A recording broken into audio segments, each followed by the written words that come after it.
एक चोर गहनों की दुकान से चोरी करके जा रहा था। इतने में उसकी जेब से एक कीमती हीरा नीचे गिरा। जब तक वो झुककर उसे उठाता, एक मुर्गी ने उसे निगल लिया। अरे रुको, मेरा हीरा! हे मुर्गी, रुक! निम्मो चिल्लाते हुए मुर्गी को पकड़ने के लिए उसके पीछे भागने लगा। मुर्गी गली में और तेजी से भागने लगी। निम्मो भी उसके पीछे भागने लगा। मुर्गी एक हिंडोले पर चढ़ गई। निम्मो भी हिंडोले का चक्कर लगाने लगा। जब वो थककर एक जगह रुक गया, तब मुर्गी घूमते घूमते उसके पास आई। निम्मो ने झपट मार के उसे पकड़ लिया। लो डेक्कन क्वीन, आखिर तुम्हें पकड़ ही लिया। अब दिखा मेरे चुंगल से निकलकर। तब मुर्गी ने उसके चेहरे पर जोर से तोच मारा। निम्मो जोर से चिल्लाया और मुर्गी उसके हाथों से छूटकर भाग गई। ओए ओए, ओ तेरी! मुर्गी के तोच मारने के बावजूद भी निम्मो ने हार नहीं मानी। वो फिर से मुर्गी के पीछे भागा और मुर्गी उछलकर एक ऑटो पर जा बैठी। ऑटो स्टार्ट होकर वहां से निकल पड़ी। हैं? ये ऑटो कैसे शुरू हो गई? अब क्या करूं? ओह, साइकिल! निम्मो तुरंत वहां खड़ी एक साइकिल पर चढ़कर उसका पीछा करने लगा। उसने तेजी से साइकिल चला के उस ऑटो को पकड़ा।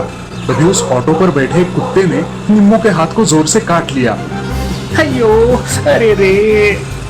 चिल्लाते हुए निम्मो ने कैसे तैसे अपना हाथ छुड़ा लिया। वो ऑटो एक चिकन शॉप पर जा रुकी। निम्मो भी साइकिल पर जाकर वहां उतरा। उस चिकन शॉप का मालिक मुर्गी को देखकर कहने लगा, अरे कहाँ घूम कर आई हो मेरी डेक्कन क्वीन? तुम्हें सवेरे से ढूंढ रहा हूँ। यह कहकर उसने मुर्गी को पकड़ा और उसे अपने गोडाउन में डाल दिया। निम्मो ने चुपके से जाकर गोडाउन की खिड़की से झांक कर देखा। वहां बहुत सारी मुर्गियां थी। हे भगवान, अब इसमें से हीरा निकलने वाली मुर्गी कौन सी है? निम्मो परेशान हो जाता है। इतने में वो मालिक गोडाउन को बंद करके वहां से चला गया। अगले दिन निम्मो उसकी प्रतीक्षा कर रहा था कि कब वो चिकन का गोडाउन खोलेंगे। मालिक ने शाम को दुकान खोला। निम्मो तिलमिलाता हुआ वहां आया। ये क्या, आपने सुबह से दुकान क्यों नहीं खोला? अरे भाई, ये मेरे लिए पार्ट टाइम बिजनेस है। मैं ऑफिस से लौट के शाम को सिर्फ 1 घंटे के लिए दुकान खोलता हूँ। जितनी मुर्गी बिक जाए उतना बेचता हूँ। इतने में वहां एक आदमी मुर्गी खरीदने आया। भाई साहब, एक अच्छी वाली मुर्गी देना। हाँ, 5 मिनट रुकिए। मालिक ने एक मुर्गी को पकड़ा और तभी निम्मो के मन में विचार आया। ओह, अगर ये मेरी हीरे वाली मुर्गी होगी तो? यह सोचकर निम्मो उस मुर्गी को खरीद लेता है। ऐसे ही एक एक करके निम्मो सारी मुर्गियां खरीदता है और उन्हें कटवाता है, लेकिन उसे उसका हीरा नहीं मिलता। ओह, अब क्या करूं? देखिए, मुझे ये मुर्गियां पसंद नहीं आई है। मैं कल फिर आऊंगा और मुर्गियां खरीदूंगा। निम्मो का अजीब बर्ताव देख के दुकान मालिक अचरज में पड़ता है। क्या अजीब आदमी है, लगता है सठिया गया है। निम्मो हर रोज उस दुकान में आकर किसी और को मुर्गी खरीदने नहीं देता था और मुर्गियों को कटवा के उनमें हीरा ढूंढता था। आज जरा देर हो गई, किसी को मुर्गी नहीं बेची ना? किसी को नहीं बेचा, पर साहब बिरयानी बना रहे तो उनको मुर्गी मुफ्त में दे दिया। निम्मो ने तुरंत वहां बची हुई मुर्गियों को कटवाया, लेकिन उनमें हीरा नहीं मिला। यानी जो मुर्गी साहब लेके गए, उस मुर्गी ने हीरा निकला होगा। यहाँ साहब की पत्नी ने उस मुर्गी को काटकर बिरयानी बनाई। तभी निम्मो दाढ़ी मूछ लगाकर भेष बदलकर उनके घर आया। जी, आप कौन हैं? मैं सीआईडी अफसर सक्सेना हूँ। आपके घर एक केस के सिलसिले में आया हूँ। वो हीरे की चोरी का केस है ना? यकीनन ये उस निम्मो ने ही किया होगा। एक बार बस हाथ आ जाए, उसे जिंदगी भर जेल में ही सड़ता रहना होगा। निम्मो घबराकर बोला, ठीक है, मुझे बहुत भूख लगी है। बिरयानी हो तो खिलाइए ना। आप कैसे जानते हैं हमारे घर बिरयानी बनी है? ठीक है, आइए साथ में बैठ के खाते हैं बिरयानी। दोनों डाइनिंग टेबल पर बैठते हैं। साहब की पत्नी बिरयानी के बर्तन लेकर वहां आती है। निम्मो बेसब्री से उस बर्तन की ओर देखता है। साहब की पत्नी उसकी प्लेट में बिरयानी परोसती है। निम्मो उस प्लेट में हीरा ढूंढने लगता है। बिरयानी खाना छोड़कर क्या ढूंढ रहे हैं सर आप? कुछ नहीं, बस यही चेक कर रहा था कि चावल में कंकर तो नहीं है। निम्मो साहब की प्लेट छीन के उसमें भी हीरा ढूंढने लगा। बाद में बर्तन को भी छीन लिया और उसमें भी हीरा ढूंढने लगा। तभी साहब की पत्नी बोली, अजी मैं बताना भूल गई, जब चिकन को काटा तो उसमें से ये चमकता हुआ पत्थर मिला। हीरे को देखते ही निम्मो खुश हुआ। अरे, ये तो हीरा है। निम्मो को साहब और उसकी पत्नी शक की निगाह से देखने लगे और साहब ने तुरंत उसकी नकली दाढ़ी खींच ली। क्यों रे कमीने, तो तुम्हारे चुराए हुए हीरे को इस मुर्गी ने निकला था और इसे हासिल करने सीधे इधर चले आए, लेकिन उस मुर्गी ने पकड़वाया है तुम्हें। अब चलो जेल की हवा खाओ। और इस प्रकार साहब ने निम्मो को पकड़ लिया और जेल में डाल दिया। तो दोस्तों, इस कहानी से हमें यह सीख मिलती है कि झूठ कभी ना कभी दुनिया के सामने आ ही जाता है, इसीलिए हमेशा सच्चाई के रास्ते चलने में ही हमारी भलाई है। सूर्यकांता और अश्विन कुमार, इन नागपति पत्नी को नागमंडल से बेदखल किया गया था क्योंकि उन्होंने नागमंडल के नियमों को भंग किया था। अब नाग देवता ने उन्हें धरती पर कुछ समय के लिए भेजा था और उन्हें मनुष्य के रूप में अपने जीवन को व्यतीत करना था। उनके हाथों कोई भला या नेक काम हो जाने के बाद वो वापस नागमंडल जा सकते थे। बड़ा अजीब है मनुष्य के रूप में जीवन बिताना, बहुत अजीब लग रहा है। लेकिन कोई चारा भी नहीं है। जब तक कुछ नेक काम हमारे हाथों नहीं होता, हमें यही रहना है। लेकिन मनुष्य बस्ती में रहना हमारे लिए खतरनाक हो सकता है। हाँ, सही कहा तुमने, क्योंकि हर पूर्णिमा और अमावस को हमें शंकर भगवान की पूजा भी करनी है, और वो भी हमारे मूल रूप में आके। काफी समय सोचने के बाद अश्विन कुमार मध्य प्रदेश के एक गांव के पास एक जंगल में रहना निश्चित करता है। काफी घना जंगल है, यहाँ हम सुरक्षित रहेंगे। मैं यही एक मिट्टी का शिवलिंग बना देती हूँ। ऐसे ही दिन गुजरते गए। सूर्यकांता और अश्विन कुमार एक सामान्य जिंदगी जी रहे थे, मगर बिना भूले हर पूर्णिमा और अमावस्या को अपने मूल नाग के रूप में आके शिवलिंग की पूजा करते थे। एक दिन रात को उन्हें किसी छोटे बच्चे का रोना सुनाई दिया। सुनिए, क्या आपको किसी बच्चे का रोना सुनाई दे रहा है? चलिए देखते हैं। दोनों पति पत्नी झोपड़ी से बाहर आते हैं। थोड़ी दूर जंगल में चलने के बाद एक पेड़ के नीचे छोटे बच्चे को रोता देख चकित हो जाते हैं। अरे, ये बच्चा किसका है? पता नहीं, आसपास भी कोई दिखाई नहीं दे रहा। दोनों बच्चे के पास जाते हैं। सूर्यकांता उसे गोदी में उठा लेती है और पर्णकुटी के अंदर ले आती है। गोदी में आते ही बच्चा शांत हो जाता है और सो जाता है। कितना प्यारा बच्चा है ना, पता नहीं कौन ऐसे छोड़ गया है।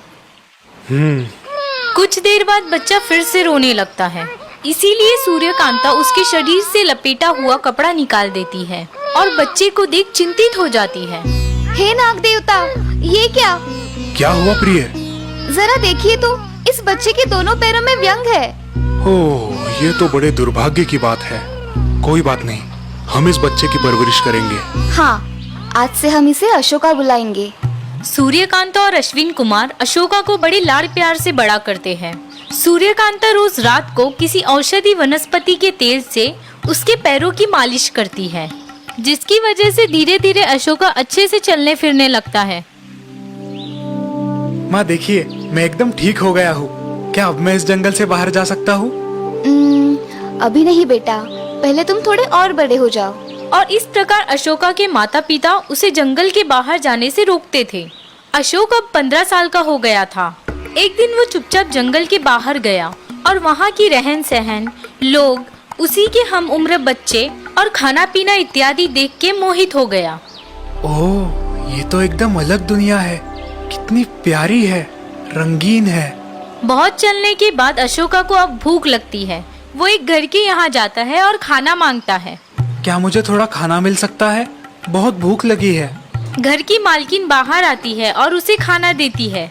कुछ देर बाद उस घर में रहने वाला लड़का कुमार पाठशाला से आता है और अशोका को देख खुश होता है। दोनों साथ मिलकर खेलते हैं। कुमार, अब मैं चलता हूँ, बहुत देर हुई है। माँ पिताजी चिंता करेंगे। ठीक है, कल फिर आना। और तुम कहाँ रहते हो? जंगल में हमारा छोटा घर है। अशोका वहाँ से निकल जाता है और तभी कुमार के पिताजी जमुना दास, जो कि एक लालची व्यापारी है, वहाँ आते हैं। कौन था ये लड़का? गांव में नया है? शायद अशोका नाम है उसका, जंगल में रहता है। जंगल सुनते ही जमुना दास सोच में पड़ते हैं। जंगल? वहाँ तो हिंसक जानवर भरे पड़े हैं। ये लड़का वहाँ रहता है? कुछ तो गड़बड़ है। ऐसे ही कुछ दिन निकल जाते हैं। अशोका फिर एक बार माता पिता से छुपके गांव में आता है और कुमार के साथ खेल में दंग हो जाता है। अशोका, बहुत देर हो चुकी है, तुम्हें घर जाना चाहिए। ओह, बहुत देर हो गई, मुझे निकलना चाहिए। अशोका को घर जाने में देरी होती है और उस दिन जमुना दास अशोका का पीछा करते हुए जंगल पहुंचता है। ओह, ये लड़का यहाँ रहता है। बड़ी अजीब बात है। कुछ देर यही रुकता हूँ। थोड़ी देर बाद अशोका के माता पिता पूजा की थाली लेके बाहर आते हैं और अपने मूल रूप में आके शिवलिंग की पूजा शुरू करते हैं। ये सब देख जमुना दास हक्का बक्का रह जाता है। सूर्यकांत और अश्विन कुमार के सर पर चमकता नागमणि देख जमुना दास के मन में लालच निर्माण होता है। ओह, इसका मतलब इस लड़के के माता पिता इच्छाधारी नाग है। मतलब वो लड़का भी इच्छाधारी नाग होगा। अगर मुझे तीनों नागमणि मिल जाए तो मैं दुनिया का सबसे अमीर आदमी बन सकता हूँ। दूसरे दिन जमुना दास अपने 4 हट्टे कट्टे गुंडों के साथ अशोका के जंगल वाले घर जाता है। सूर्यकांत और अश्विन कुमार खाने का प्रबंध करने जंगल गए हैं और अशोका अकेले ही खेल रहा है। पकड़ो इस सांप के पिल्ले को। अशोका अचानक हुई इस बात से डर जाता है। चारों आदमी अशोका को घेर लेते हैं। आप ये क्या कर रहे हैं? कौन है आप? चुप, ज्यादा बकबक मत कर। मुझे तेरा नागमणि दे दे जल्दी। जमुना दास की बात सुन के अशोका उलझन में पड़ता है और रोने लगता है। कैसा नागमणि? ये आप क्या बोल रहे हैं? मुझे मत मारिए, कृपा करके मुझे छोड़ दीजिए। अशोका डर के मारे चिल्लाने लगता है और तभी सूर्यकांत और अश्विन कुमार जंगल से लौटते हैं। अशोका, ये सब क्या हो रहा है? हमारे बेटे को छोड़ दीजिए। क्या चाहिए आपको? क्यों हमारे बेटे को मार रहे हैं? अगर अपने बेटे की हिफाजत चाहते हो तो जल्दी से अपने नागमणि मुझे दे दो। जमुना दास की बात सुन के सूर्यकांत और अश्विन कुमार चौंक जाते हैं और एक दूसरे को देखते हैं। क्या हुआ? मुझे पता है तुम इच्छाधारी नाग हो और तुम्हारे पास नागमणि है। जल्दी करो वरना इस पिल्ले को मैं। नहीं नहीं, ऐसा मत कीजिए। आपको जो चाहिए हम दे देंगे। अशोका को कुछ मत कीजिए, उसके पास नागमणि नहीं है। क्या? झूठ मत बोलो। ये सच है, क्योंकि अशोका हमारा बेटा नहीं है। हमने सिर्फ उसे पाला है। अश्विन कुमार की बात सुन के अशोका को जबरदस्त झटका लगता है। पिताजी, ये आप क्या कह रहे हैं? ऐसा नहीं हो सकता। और आप दोनों मनुष्य नहीं हो? ये सच है बेटा, हम नागमंडल के रहिवासी है। सूर्यकांता अशोका को इतने साल छुपाया सच बताती है। उसकी बात सुन के अशोका बहुत दुखी होता है। तुम्हारी नौटंकी बंद करो और मुझे तीनों नागमणि दे दो, वरना मैं किसी को जिंदा नहीं छोड़ूंगा। ठीक है, हम अभी अपने मूल रूप में आते हैं। लेकिन अगर आपने हमारा नागमणि निकाल दिया तो हम कभी वापस नागमंडल नहीं जा पाएंगे। मुझे इससे कुछ लेना देना नहीं है। मुझे नागमणि दे दो जल्दी, नहीं तो मैं इस पिल्ले को नहीं छोड़ूंगा। ठीक है, हम अभी अपने प्राण त्याग करते हैं, लेकिन वादा कीजिए कि आप हमारे पुत्र को कोई नुकसान नहीं पहुंचाएंगे। ठीक है। अश्विन कुमार और सूर्यकांता बड़े प्यार से अशोका को देखते हैं और अपने प्राण त्यागते हैं। दोनों को मृत अवस्था में देख अशोका रो पड़ता है। माँ, पिताजी, मुझे माफ कीजिए। मेरी गलती की वजह से आपको प्राण त्यागने पड़े। ना मैं गांव देखने जाता और ना ये सब होता। अश्विन और सूर्यकांता अपने मूल रूप में दिखने लगते हैं।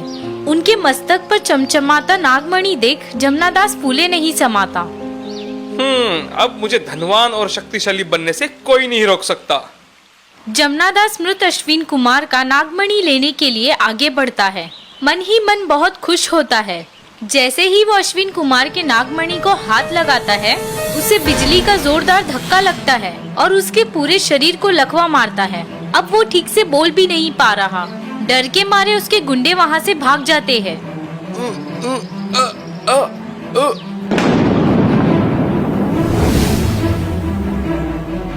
मूर्ख इंसान, तुझे क्या लगा नागमणि हासिल करना इतना आसान है? इन दोनों ने एक इंसान के बच्चे की जान बचाई, उसे प्यार से पाला, जिसे आप जैसे किसी अक्लमंद इंसान ने जंगल में मरने के लिए फेंक दिया था। नागराज आशीर्वाद से सूर्यकांत और अश्विन कुमार को फिर से जीवित करते हैं। दोनों फिर से इंसान के रूप में आते हैं। प्रणाम नागराज। अश्विन कुमार, सूर्यकांता, आप दोनों की सजा पूरी हुई है। अभी आप नागलोक चल सकते हो। सूर्यकांता और अश्विन कुमार सोच में पड़ते हैं। नहीं नागराज, हम अशोका को इस भयंकर इंसानी दुनिया में अकेला नहीं छोड़ सकते। आपकी इजाजत से हम यही धरती पर ही रहना चाहेंगे। सूर्यकांता की बात सुन के अशोका भावुक होता है। माँ, पिताजी, मुझे माफ कीजिए। मैं आपको गलत समझता रहा। आप मुझे बाहरी इंसानी दुनिया से दूर क्यों रखते थे, ये बात अब मेरे समझ में आई है। आप मेरे लिए इतना बड़ा त्याग मत कीजिए, आप नागमंडल जाइए। नहीं अशोका, हम तुम्हें छोड़ के वहाँ खुश नहीं रहेंगे। हमारा सुख तुम्हारे साथ ही है। नागराज सूर्यकांत और अश्विन कुमार की बातें सुन के प्रभावित होते हैं और उन्हें आशीर्वाद दे के चले जाते हैं। जमनादास लंगड़ते लंगड़ते अपने घर चला जाता है और यहाँ अशोका अपने माता पिता के साथ खुशी खुशी जीवन व्यतीत करता है।